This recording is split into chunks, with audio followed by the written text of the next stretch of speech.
Mike, turn off your video game. We are going to watch a slideshow. Right now? A slideshow? Don't you have homework to do?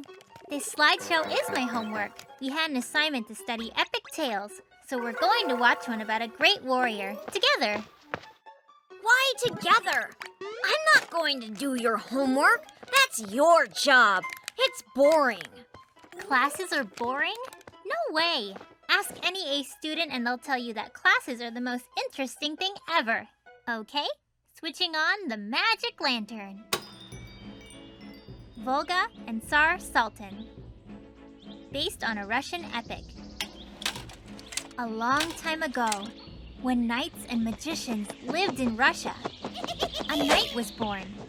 His name was Volga Uslayevich. Kate, this epic, is it long? Be quiet, I'm trying to watch this.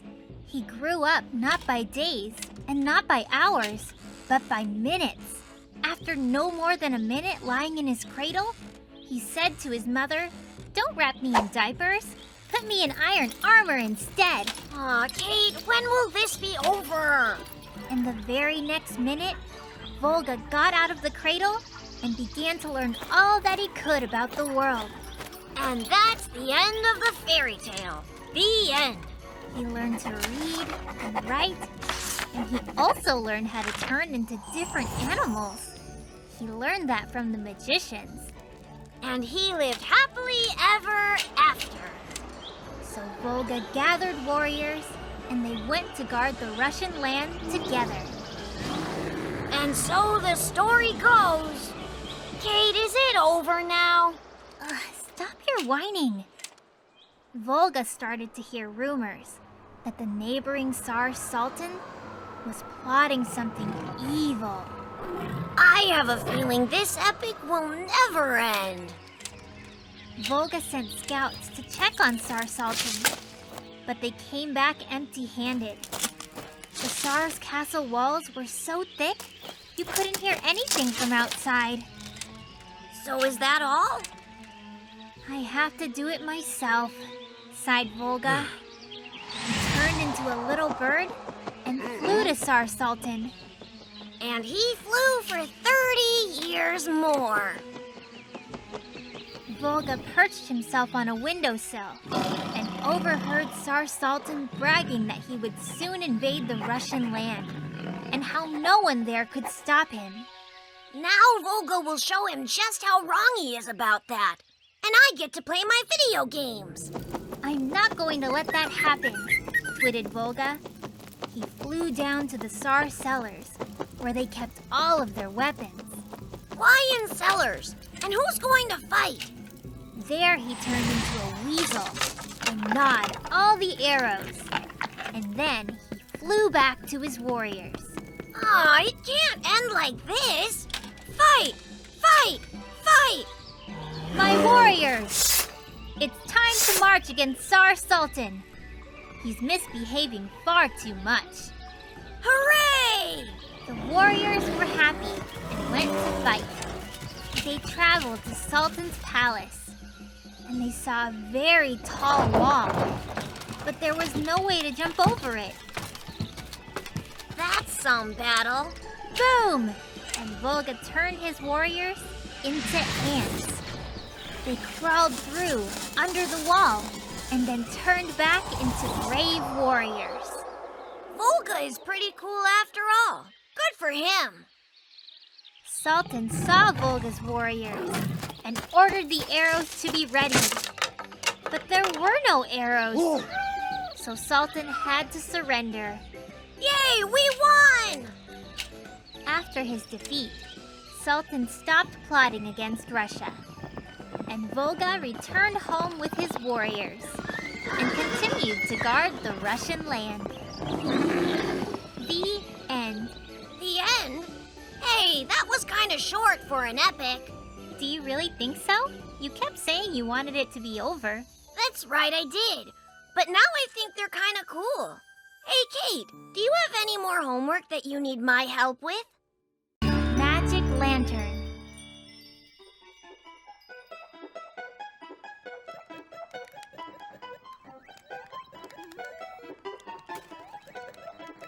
Mike, turn off the video game. We're going to watch a slideshow. No, Kate, I can't yet. I just started playing here. Well, then in that case, you can just finish right now. I told you that you have to stop playing. Look who's being bossy. If you keep bossing me around, I'll tell Mom. No, I'm the one who's going to tell Mom that Mike is growing up to be a really naughty boy, and a spoiled one as well, just like a character in our slideshow. Switching on the magic lantern. Naughty Phaeton, based on a story of ancient Greece. Little Phaeton was the son of the Greek god of the sun, Helios. Needless to say, he was a spoiled boy, and he was very naughty. So why does that mean I'm spoiled and naughty? I just like to play my video games. Every morning, Helios would drive the sun across the sky on a fiery chariot, and Phaeton would ride behind him on a donkey. How cool! I want to ride it too! But Phaeton wasn't interested in riding a donkey. In fact, he wanted to drive across the sky in the fiery chariot, just like his father. Of course! That's even more exciting than playing a video game! Then, Phaeton started to beg Helios. Dad, let me ride in your chariot with you. Can I? Please? So that is why he's spoiled? I mean, wouldn't you ask if you were him? Phaeton kept asking, so Helios finally gave in. Okay, you can ride with me, but do not touch anything. See, his dad is very kind. I'm not so lucky with my relatives. The next morning, they flew across the sky, together on the chariot. Phaeton was extremely happy. The chariot was ablaze, and the horses all sparkled like magical fireworks. Whoa, so beautiful! But Phaeton was not satisfied. He started to beg his father again. Dad, please, can I ride the chariot across the sky by myself? Hey, I wonder, you think that chariot has a horn on it? But Helios became very firm. No way. You're too little to ride across the sky by yourself. Here we go. Too little. All adults are exactly the same, even the ones from ancient Greece. But Phaeton was a naughty boy. And one night, shortly after Helios fell asleep, Phaeton ran to the sky and jumped into the chariot. He did the right thing. He can't wait till he grows up. Phaeton pulled the reins. The horses neighed and rushed forward. Woohoo! People ran out into the street in surprise. What's going on? The sun is in the sky in the middle of the night. Yeah, they're jealous. The horses were also surprised, so they ran not across the sky as usual, but straight down towards the earth. Now his friends will be surprised. The earth burst into flames. The rivers began to boil, and the mountains slowly began to melt, just like butter. Hurry up! Someone help them! Help! Cried Phaeton. I'll never do it again! Good thing that Zeus, the main god among all Greek gods, heard his cry. Zeus instantly put out the fire and put everything on Earth in order as it was before. I can just imagine his dad was very angry at him. Everyone back in ancient Greece probably heard him yelling that day too. Since then, Phaeton became very obedient. You couldn't even tell that his father is a Greek god. So, are you going to listen to me now?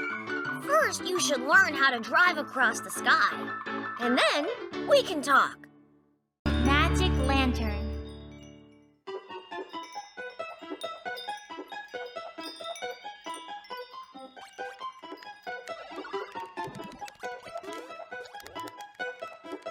Mike, enough video games. We're going to watch a slideshow. But Kate, I just started. I said you need to turn it off. I didn't finish exploring the map yet. There's just one more blank spot left. So you're an explorer, huh? Then here's a slideshow just for you. It's all about the blank spots on the map. Switching on the magic lantern. The Very Lost World. Based on a book by Sir Arthur Conan Doyle. Professor George Challenger often went on long journeys to tropical countries to study butterflies. But there are no more blank spots left on the map. Our kindergarten teacher, Mrs. Yates, told us so. While he was on one of those journeys, Professor Challenger stumbled onto a very lost world.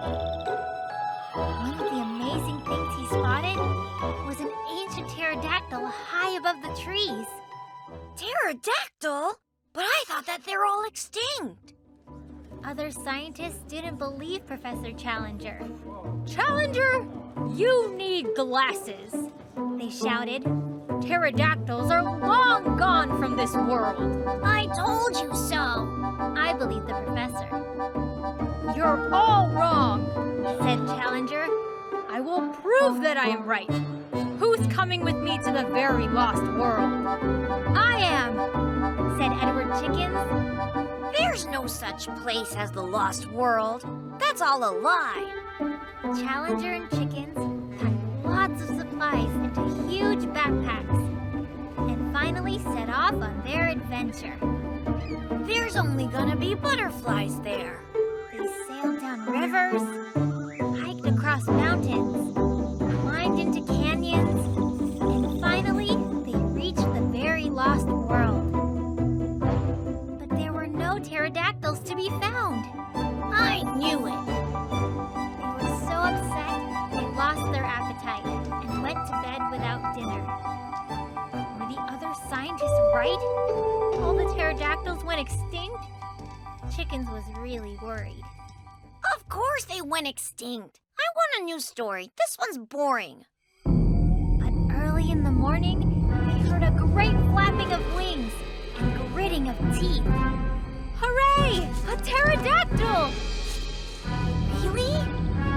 Run before it eats you! Yelled Challenger, and he ran away. Chickens ran after him. It's not only very lost, but also a very dangerous world. Too bad no one is going to believe us. Yelled Chickens as he ran. They will. Of course they will. Answered Challenger, catching his breath. They have to catch it. Challenger took out a big butterfly net. He suddenly stopped, turned around, and held the net up. The pterodactyl flew right into the net. Yay! Got you, you monster! Challenger and Chickens put a muzzle on the pterodactyl so that it couldn't bite. Then they got on its back. Fly home! Said Challenger, and the pterodactyl obeyed. This adventure is pretty cool. The pterodactyl brought Challenger and Chickens right to where the scientists were having a meeting.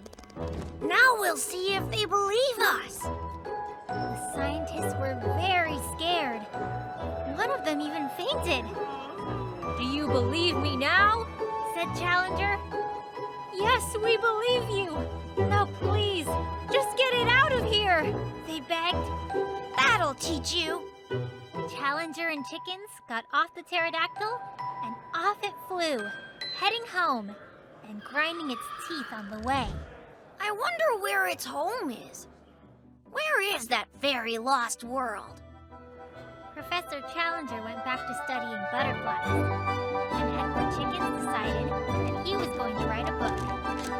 A book in which he described his interesting adventures in the very lost world. Mike, where are you going? Where? I'm going to travel. Do you know how many blank spots there are on the map? What if someone else discovers them while I'm sitting here playing video games? Magic Lantern.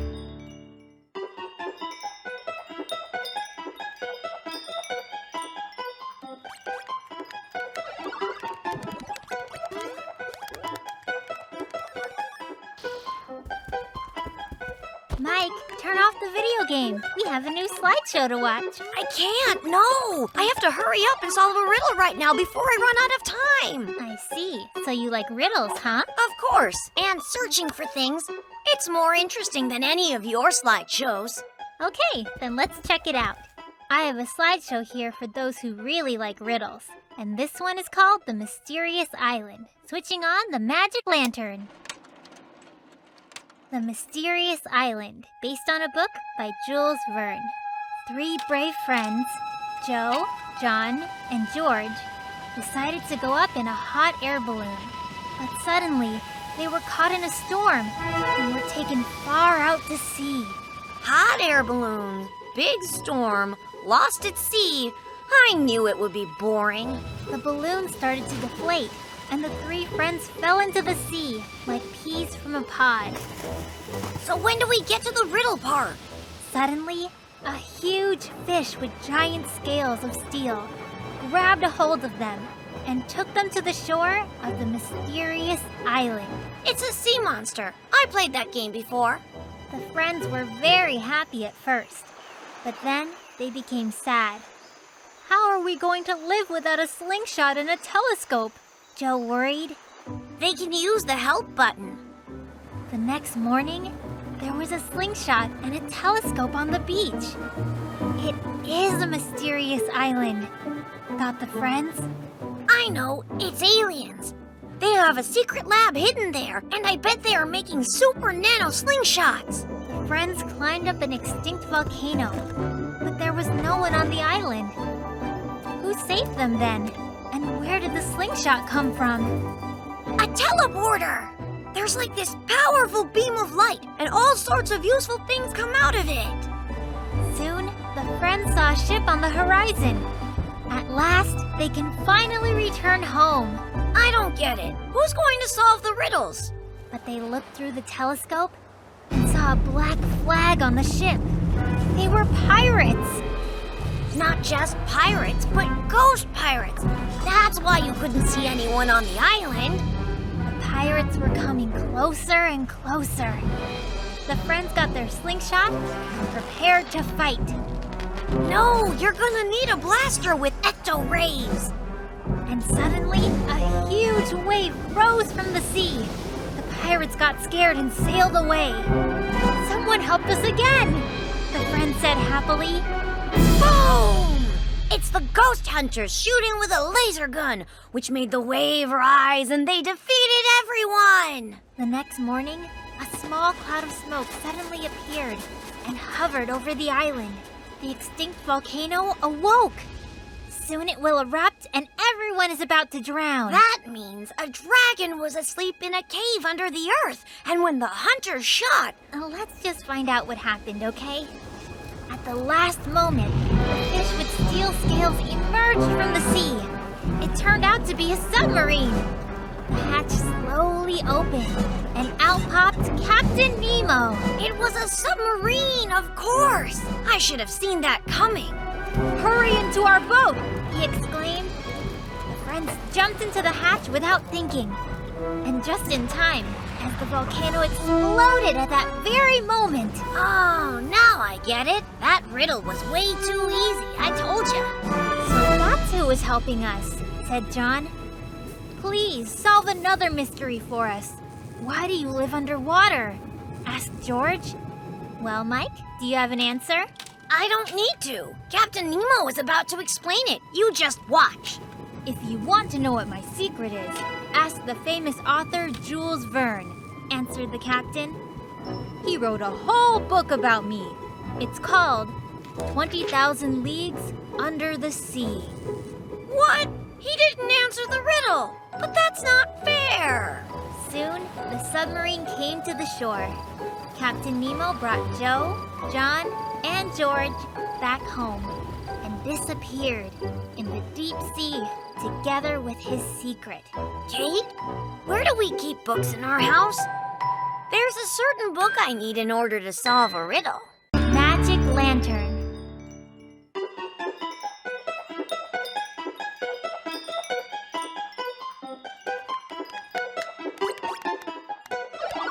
Okay, Mike, that's enough. We're going to watch a slideshow. You want me to stop now? I just sat down a second ago. Oh, come on now. You know that lying is a really bad thing, right? I'm not lying. I said I just sat down a second ago. Before that, I was standing. Oh, Mike, sometimes you're so tricky. But be careful. Someone might be trickier than you. I'm switching on the magic lantern. Robin Hood, based on English ballads. Lives comfortably in a treehouse, deep in the heart of Sherwood Forest. Hold on, one question. Can bandits be noble? Robin Hood was a bandit because he stole money from the rich people. And he was noble because he gave the money to poor people. See? He's sly, and they make slideshows about him. I want to do that too. The poor people liked Robin Hood very much. And the rich people couldn't stand him. And especially the greedy and silly sheriff. He is so nasty. The sheriff decided to try and lure Robin Hood out of the forest. I will organize an archery tournament to find the greatest archer. Robin Hood will certainly come and enter that, he thought. You see, the sheriff is just as tricky as you are. Robin Hood was an incredible archer. Every time he aimed at a target, he always hit the bullseye. So as soon as he heard about the tournament, he started packing up for the journey. I am more like Robin Hood. I like shooting at targets too. It's a trap, Robin Hood's friends warned him. The sheriff wants to outwit you. Oh, really? We'll see who outwits who, answered Robin Hood. Archers from all over the kingdom showed up for the tournament. The sheriff was rubbing his hands with excitement. Soon Robin Hood will be here, and I will catch him, he thought happily. And you can be the sheriff then. It's a deal. Then that means I'll be able to catch you. Don't even think about it. The participants were trying over and over again, but no one could hit the bullseye. Where is the best archer of the kingdom? Hasn't Robin Hood arrived? Huh, so where is our brave hero? How come Robin Hood has not shown up? The sheriff was enraged. Robin Hood found out that it was a trap. Good thing that at least the prize, a sack of gold, will be left with me, he thought. Oh, a sack of gold! It's good to be sheriff. But then, a very old lady came forward, wrapped in a shawl. Who is that old lady? Where's Robin Hood? She took a bow and shot into the bullseye. She got it right in the middle. The old lady is the champion! Shouted out the people watching. Now she'll get all the gold. The sheriff had to give the gold to the old lady. Talk about a bad day. The sheriff was miserable. No Robin Hood, no sack of gold. It serves him right. That's what he gets for being mean. And the old lady took the sack, got on her donkey, and rode off, straight to Sherwood Forest. And Robin Hood is going to steal that gold. He is a bandit. Mike, Robin Hood is a noble bandit. And noble people don't steal things from old ladies, you know. On her way, she took off the shawl, and it turned out to be Robin Hood. Yay! I knew it all along. How about that, Sheriff? You were outwitted, weren't you? Robin Hood opened the sack and started passing out the gold to everyone who lived in the forest. And I'd say outsmarted, too. Mike, you can't tease people like that. And once the sheriff found out that Robin Hood fooled him, he kicked himself. All right, Kate. Good story. Can I play a game now? Hey, where's my controller? The controller? I was actually able to hide it from you while you were laughing at the sheriff. Outwitted, outsmarted. You didn't outsmart me. You can keep it for as long as you like. I'm Robin Hood. I share with everyone in the forest. Magic Lantern.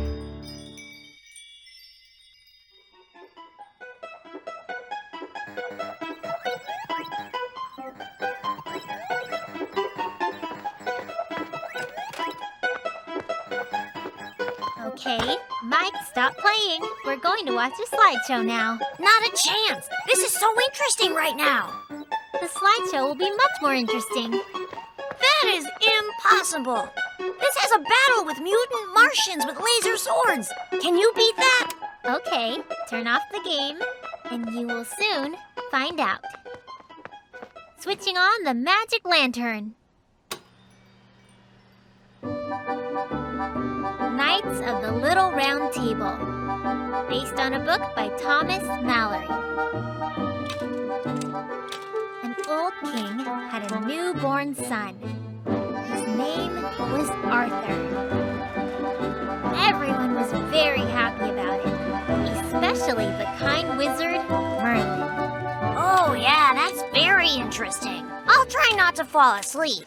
Except the evil and jealous witch Morgana was not happy about it. A witch? Really?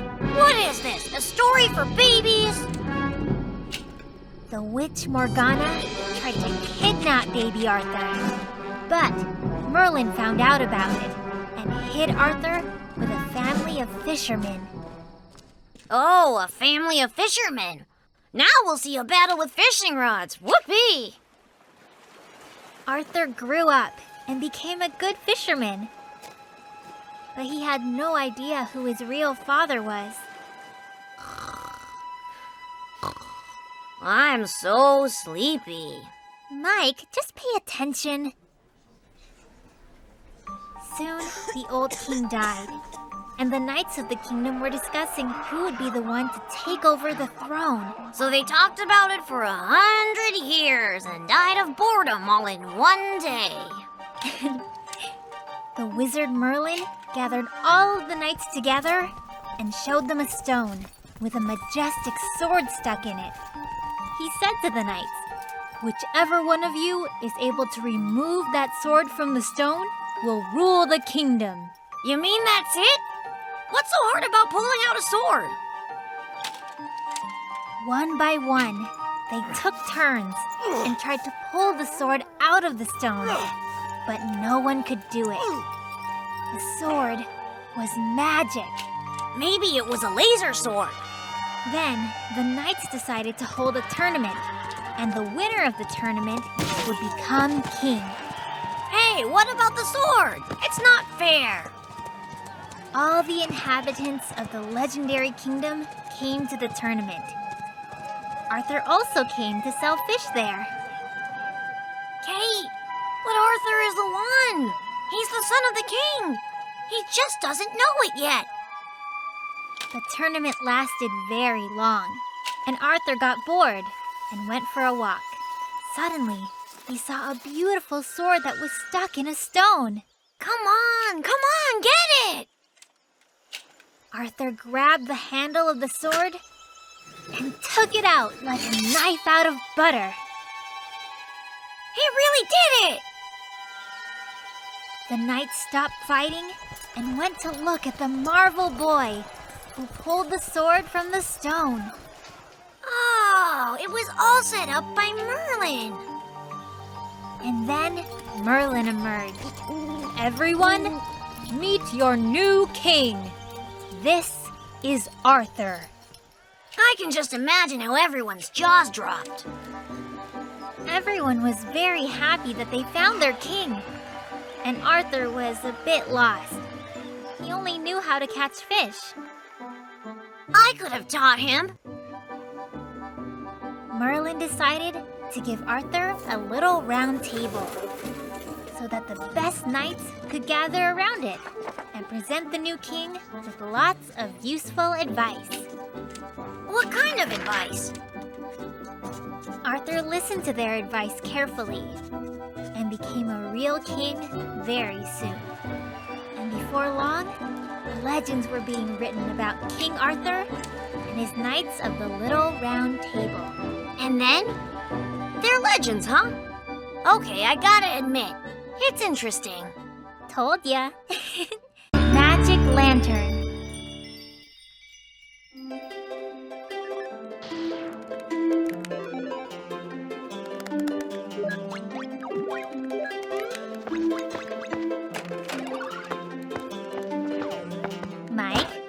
on the controller. We're going to watch a slideshow right now. Oh, really? Which one? Don't worry, it's a good one. Is it interesting? What's it about? Are there cool fights in it? Oh my, so many questions. Do you know what happens to those who stick their noses everywhere? No? Well, now you will. Okay then, switching on the magic lantern. The Time Machine. Based on a book by H.G. Wells. Jerry Smith was always getting into things. He was a very nosy boy. His mom would always say, "Jerry, don't stick your nose where it shouldn't be." Why? What was he doing? I wonder what would happen if I don't listen to Mom, thought Jerry, and continued to poke his nose into everything. What is that spring thing for? When Jerry grew up, he became a professor. Very respected, but very nosy. How does that machine work anyway? I wonder what it would be like in 100 years, thought Jerry. And he invented a time machine. For a professor, it's easy peasy. Why did he build it in the first place? Jerry got into the time machine and traveled into the future. One question. Mike, is it possible for you to be quiet for 5 seconds? What's it like in the future? Finally, peace and quiet. There were a lot of skyscrapers in the future, and robots walked, and flying cars sailed above the streets. Do they have battle robots? Not again. Jerry thought, I wonder if I go further into the future, what else I will see. And flew on. Yeah. What else? The skyscrapers were gone. Instead, there were very big flowers and really deep wells. What are the wells for? I wonder what's inside those wells, thought Jerry, and he was about to stick his nose in it. But suddenly, he was surrounded by little funny people.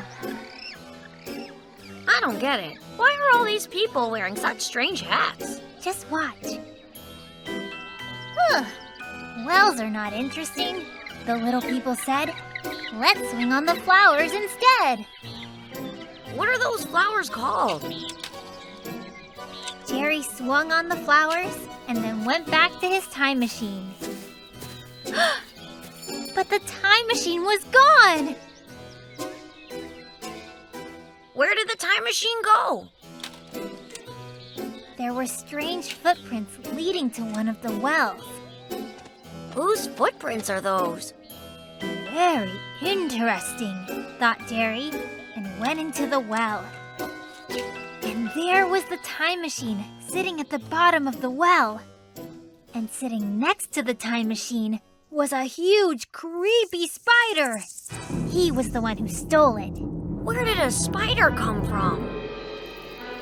I wonder, Jerry thought to himself. And suddenly, the huge, creepy spider attacked him, and it seemed like it wanted to eat him. What does it usually eat? Usually it eats little kids who like to ask too many questions. Jerry quickly jumped into his time machine and traveled back into the past. It's not as interesting there, but there are no wells with spiders. So then what happens next? Mike, I should send you into the future. Jerry came back home, and everyone would ask him, what's it like in the future? What's it like?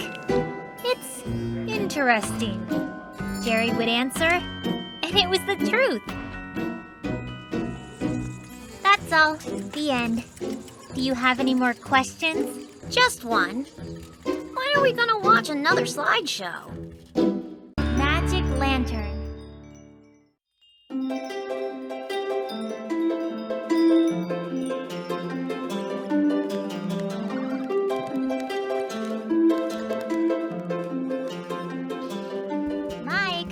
off the video game. We're going to watch a slideshow. Come on, Kate. Why do we have to do it right now? I've had enough of your monsters. You're just scared, that's all. You should have said so. Kate is a crybaby. Kate is a crybaby. Oh, really? So it's me who's afraid of the dark? Or hides from frogs sitting in trees? Okay then, I will find the perfect slideshow for you to watch, and then we'll finally see which one of us is scared. Just you wait, Mr. Smarty Pants. Switching on the magic lantern. The Legend of Sleepy Hollow, based on a book by Washington Irving. A long time ago, in a town called Little Sleepy Hollow, there lived a man by the name of Crane, who was always afraid. Yeah, okay, so what does all that have to do with me? Once, Crane saw a frog in the swamp and got so scared that he didn't go out of his house for 3 days. I'm not like him. Last year when I climbed up the tree, there was a toad up there.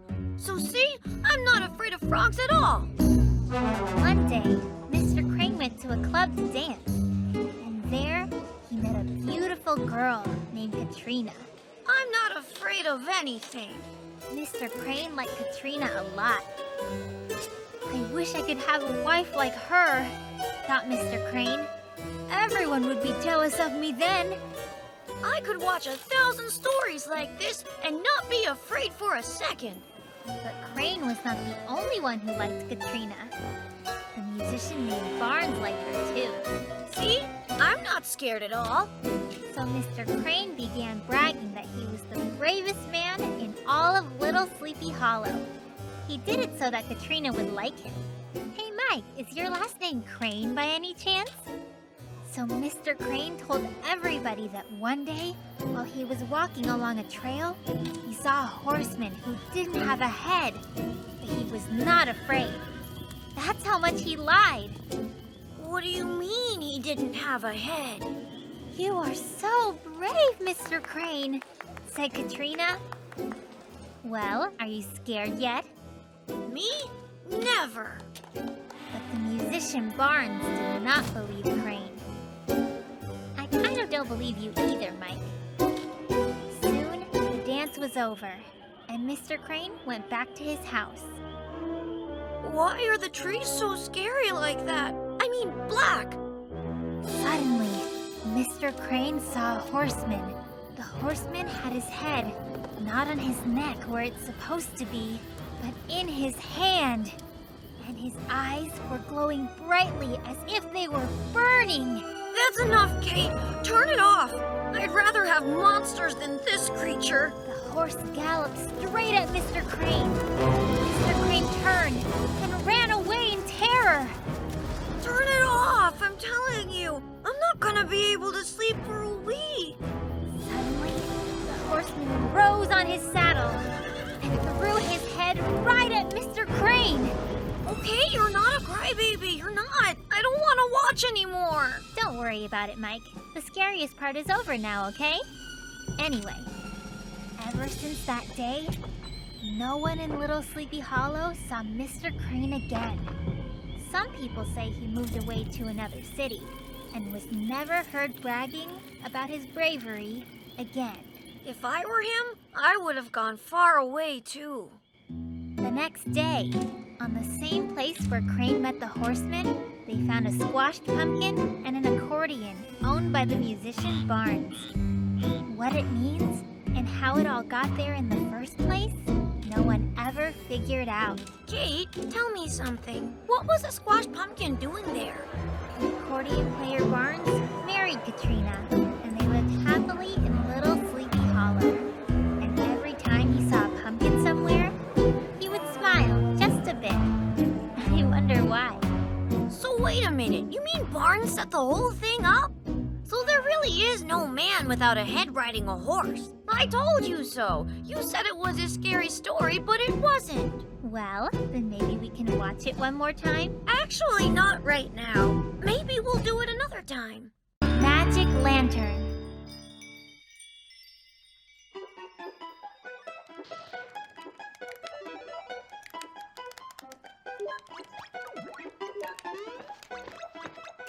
Mike, quit playing. We're going to watch a slideshow. Kate, I just made it to the next level. Underwater. Would you like to see who actually lives in an underwater world? Yes, of course I would. Who wouldn't wanna? What could be more interesting than that? Okay, then. Let's watch a slideshow about the inhabitants of the underwater world. Switching on the magic lantern. Many Miles Under the Sea. Based on a book by Jules Verne. One day, Professor Aronnax came across a very interesting article while reading the newspaper. It said that there was a giant whale somewhere in the sea that attacked ships and swallowed them whole. Well, what do you think? It's just a newspaper. They can tell lies in newspapers. The professor invited his best friend, Whaler Ned. We will journey out there and catch that whale, decided the friends. There might not even be a whale there. They got on a ship, loaded a huge whaling cannon, and sailed off to the sea. Suddenly, they saw something big in the distance. It's a whale! The friends exclaimed. It wants to swallow our ship. Whaler Ned went to the cannon and took aim. The whale from the newspaper! That's the one! But before Ned fired the cannon, a strong blow shook their ship. Oh, be careful! The friends fell into the water and were drowning. The waves covered their heads. No! Is that it? Is it the end? Mike, don't interrupt, just watch. When the friends woke up, everything was dry and bright. We didn't drown, they figured. But where are we? Yeah, where are they? You are on my submarine. My name is Captain Nemo. Phew, so this is a slideshow about a submarine. I thought there would be monsters. Mike, just watch the rest. Let us go at once, said the friends. But you are not prisoners, replied Nemo. Your ship collided with my submarine by accident, and I was able to save you. Would either of you care for some tea? He's kind, isn't he? If you're so friendly, why do you need the cannon? Aren't cannons used for attacking ships? Why do they need the cannon, Kate? Just watch. Suddenly, a giant octopus attacked the submarine and started dragging it down all the way to the bottom of the sea. That's some monster! Friends got very scared. But Captain Nemo fired at the octopus, and the octopus swam away scared. Good for you, Captain Nemo. I would sure want to have him on my team. But would he want you? The friends were very happy that Nemo's ship was not swallowed. And Nemo made tea for them and showed them all the beautiful things the deep sea has to offer. Wow, that's so amazing! And he even told them where some long-lost treasures from sunken ships were. That's awesome! He's great! And then he took them right home. The friends said goodbye to Captain Nemo and were very happy to have met him. Did they find any treasures? Mike, friendship is the real treasure. Don't you get the message of the story? And what about gold and diamonds? Aren't they real? Professor Aronnax wrote an interesting book about all their adventures.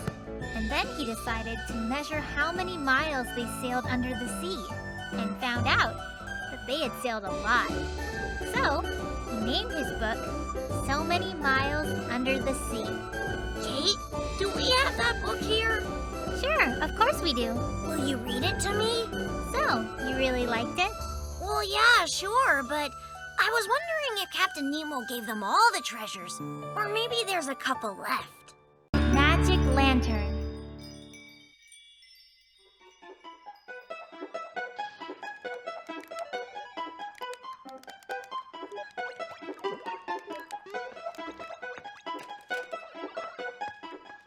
Mike, turn off the video game. We are going to watch a slideshow. No, Kate, I really want to play. I do. How long are you going to play? You've been playing all day long. I'm still a little kid. Little kids aren't supposed to do anything else. Well, let's watch a slideshow and learn exactly what little kids are supposed to do. Switching on the magic lantern. In Search of the Castaways, based on a book by Jules Verne. One day, Captain Grant boarded his ship and sailed off to discover new seas and oceans. His children, Robert and Mary, stayed at home to wait for his return. You are still too little. The captain said to them. See? They don't do anything. They just stay home. I can stay home like that too. Robert went fishing to try and catch dinner, and Mary took care of the house. What does that mean, took care of the house? Was something wrong with it? One day, Robert was fishing on his raft, and all of a sudden, he caught a big fish. I went fishing with Dad too. Yeah, but you didn't catch anything. Inside the fish, he found a bottle with a note in it. It was from Captain Grant. Well, he was lucky to find it.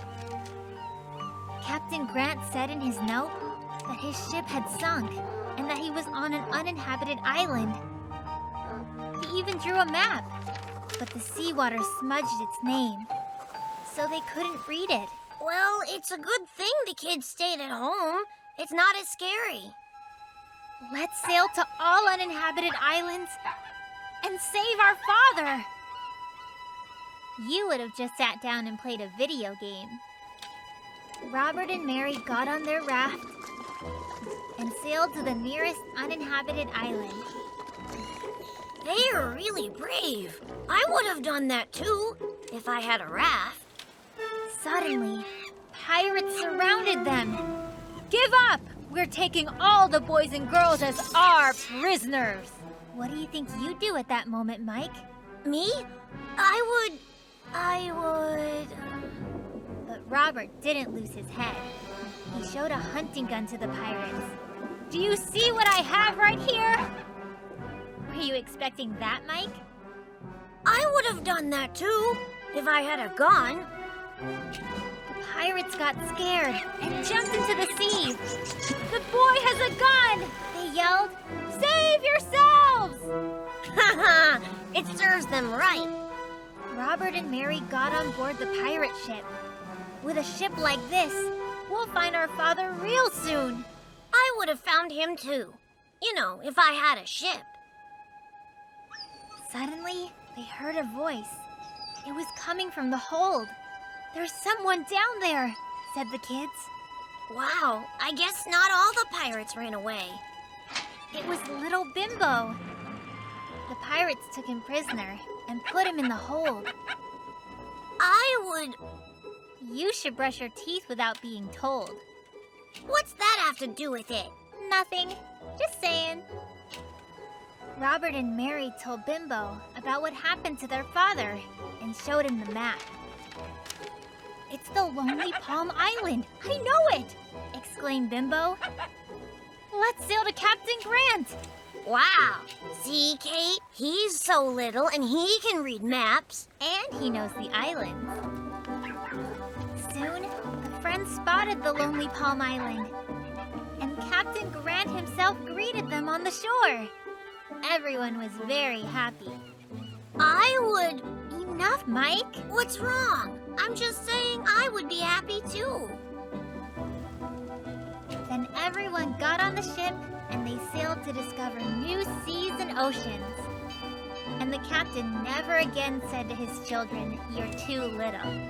Yeah, and I'm not little either. Oh, Mike, 5 minutes ago, you were little. Amazing how fast you grew up. How do you do that so quickly? Actually, I sailed away to an uninhabited island so I could find Captain Grant. Well, in a way. Magic Lantern.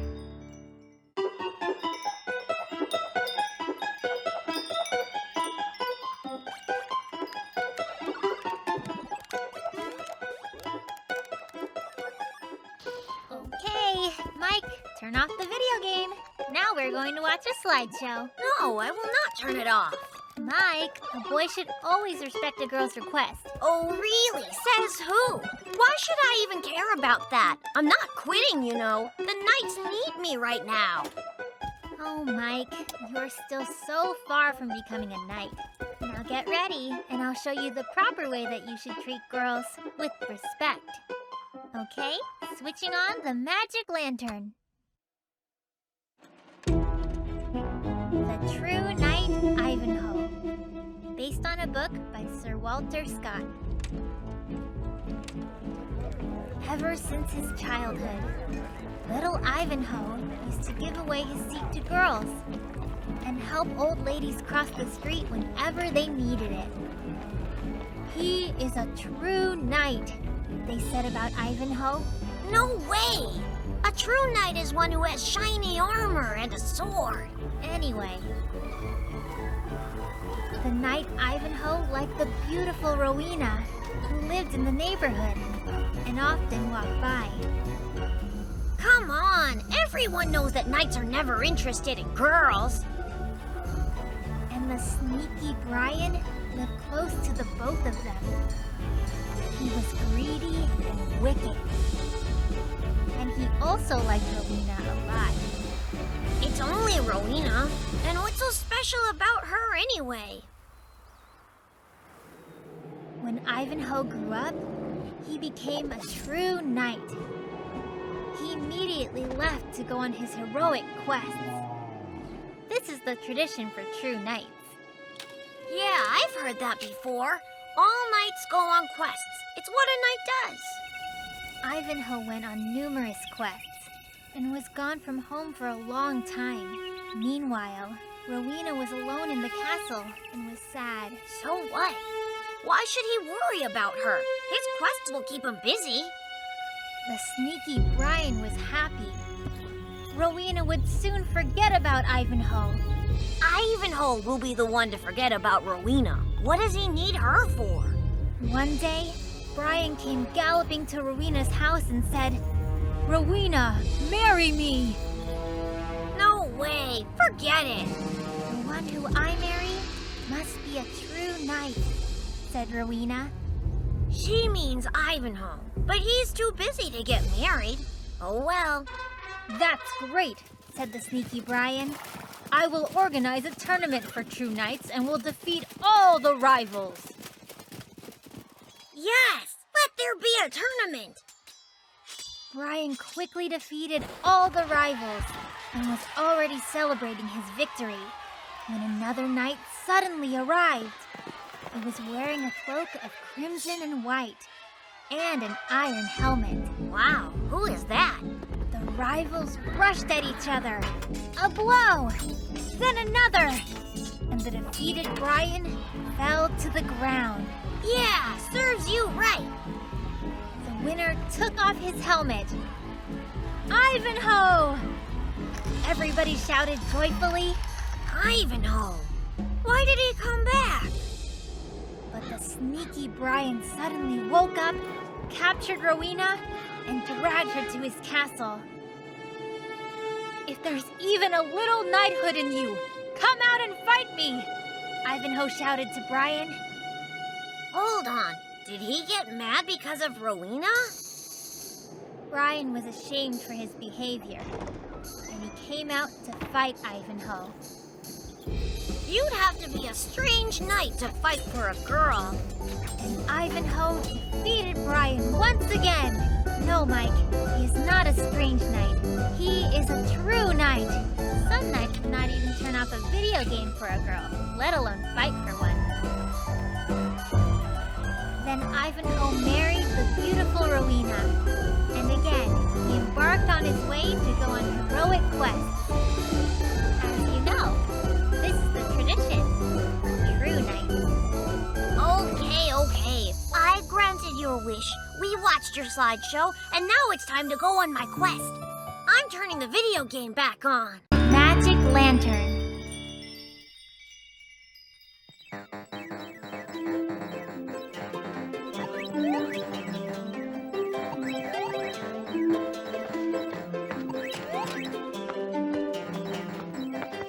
stop playing. Let's watch a slideshow. Not now, Kate. I finally just made it to a new level. And they actually have real miracles on this one. Oh, so you like miracles, Mike? Sure I do. The more miracles there are, the better. Oh, well, that's great. So we'll be watching a slideshow about miracles. About the ones you'll never see in your video games. Okay? Switching on the magic lantern. Alice in Wonderland. Based on a book by Lewis Carroll. One day, Alice was sitting by the river and was feeling bored. Sitting and feeling bored? Ha! You call that a miracle? Mike, don't get smart with me, okay? Suddenly, a white rabbit ran by her. Oops, I'm late, said the rabbit as he looked at his watch and slid into his hole. A rabbit with a watch? A rabbit with a watch? Wondered Alice as she rushed after him. Is she going to crawl into that hole? The hole turned out to be very deep. This way you can fly all the way through the earth, Alice thought, but then her feet touched the ground. And where did she end up? Alice found herself in a room with a small door. There were 2 pies on a table nearby. Alice picked up one of the pies and took a bite. Kate, why did she eat the pie? Was she hungry? Suddenly, her hands and feet grew very big. The pies were magic. Then Alice picked up the other pie and took another bite. Real magic pies? How cool! Well, it's a miracle, huh? Yeah. Now, Alice became so small that she could easily enter the garden with the giant flowers. What a wonderful country! And what country is it? What is it called? This wonderful country is called Wonderland. And again, the white rabbit was running and ran past Alice. I'm late, repeated the rabbit. What is he late for? Yeah, Kate. What is he late for? Visiting the Queen, said the cat in a tree. I am the Cheshire Cat, he introduced himself, and I can smile. Kate, look, I can smile too. And I can also disappear, said the cat as he disappeared, leaving only his smile behind. More and more wonderful, thought Alice. Too bad our cat can't do that. Angus, let's see you disappear. Then Alice saw the guards, who were painting the white roses with red paint. If the Queen finds out that we planted white roses instead of red ones, we will go to prison. Don't be ridiculous. You don't go to prison for that. Of course you don't. They make people happy. Remember? Dad gave white roses to Mom, and she was happy. Then the king, the queen, guards with halberds, and the white rabbit arrived at the garden. Kate, what is a halberd? It's a kind of axe. Now keep watching. White roses? Shouted the queen. Who allowed this? You will go to prison. It's her, said the white rabbit, pointing at Alice. But Kate, it wasn't her. No, it wasn't me, said Alice, waving her hands. But the guards surrounded her. It wasn't her. Alice started waving her hands faster. The wind made the guards fly and spin in the air. Your paper drawings, Alice guessed. Wait a second, they're not real? Then Alice realized that she was sitting under a tree and waving away the falling leaves. So this was just a dream. She was pleased. Then the white rabbit ran by her once again. So this was a dream? A dream, Mike? Then where did the rabbit come from? Did she fall asleep all over again? So this wasn't a dream? This is pretty confusing if you ask me. Then maybe we'll watch it again tomorrow. What do you think? Sounds good. Magic Lantern.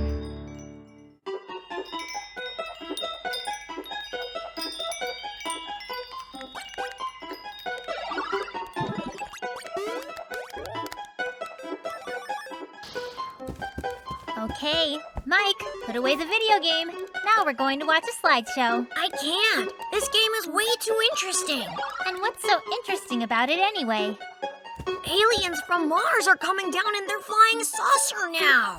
So, you're interested in seeing what aliens that come from Mars would look like? I have a slideshow here that is perfect for those who are looking forward to seeing Martians.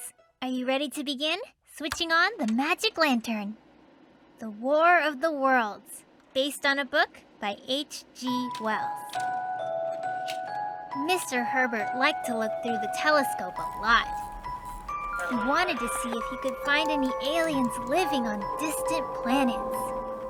Dad said he's gonna give me a telescope on my birthday. Every day, he would transmit a message into space.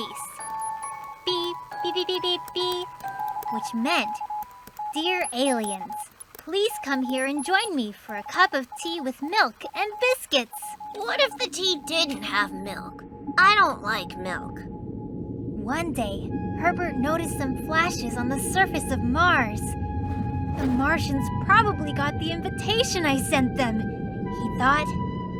All right, way to go, Kate. You finally found a good slideshow. Okay, let's see some more. Herbert put the kettle on the stove and hurried out. Soon, he saw a meteorite falling from the sky. It's not a meteorite, it's their flying saucer. A door opened inside the meteorite. It's a spacecraft, guessed Herbert. I told you, didn't I? Okay, you Martians, it's time to show yourselves. Tentacles appeared to come out from inside the spacecraft. And soon, a Martian came wandering out. Is that a Martian? What about the little green men? Welcome! The tea is already on the stove, Herbert was going to say, but the Martian looked at Herbert, took a sniff, and licked his lips like a predator. Actually, I don't think I like him. But he definitely likes you, how you taste. The Martian seemed to be preparing to eat Herbert. He got ready to jump and opened his mouth, showing his teeth.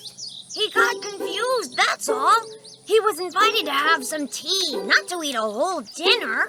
I think I'll have to hold off on the tea for now, thought Herbert, and then started running. The Martian ran after him. So we all really want to meet these aliens, and then they decide to come down here and eat us. Herbert ran into the kitchen and looked for a weapon. There was no weapon, only a box of biscuits. You'd better watch out. Hit him with a frying pan or something. The scary head of the Martian showed up in the window. Herbert grabbed the box of biscuits and threw it directly into the monster's mouth. I hope they make him sick to his stomach. The Martian got angry. Then he was surprised, and he cheered right up. The biscuits turned out to be very delicious, even more delicious than Mr. Herbert. Phew, safe. Mr. Herbert was also happy that everything turned out to be so good that he offered the Martian a cup of tea with milk. He shouldn't offer him such a disgusting drink, or he'll make the Martian angry. While having the third cup, the Martian and Herbert became friends. Sure they did. One friend wants to eat up the other one. Like that would happen. Herbert asked the Martian to go back home and gave him 3 boxes of biscuits for his journey. The Martian happily agreed. I would have given him more than that. Even the telescope that Dad said he's going to give me on my birthday. Then how are you planning on looking for aliens without using a telescope? No more aliens for me. From that point onward, Mr. Herbert never sent any signals to space. You never know who would actually show up. Instead, he wrote books about Martians, and he did that very well. I'm gonna write a book too. Except in my book, Martians will definitely be very friendly little green men who don't want to eat people.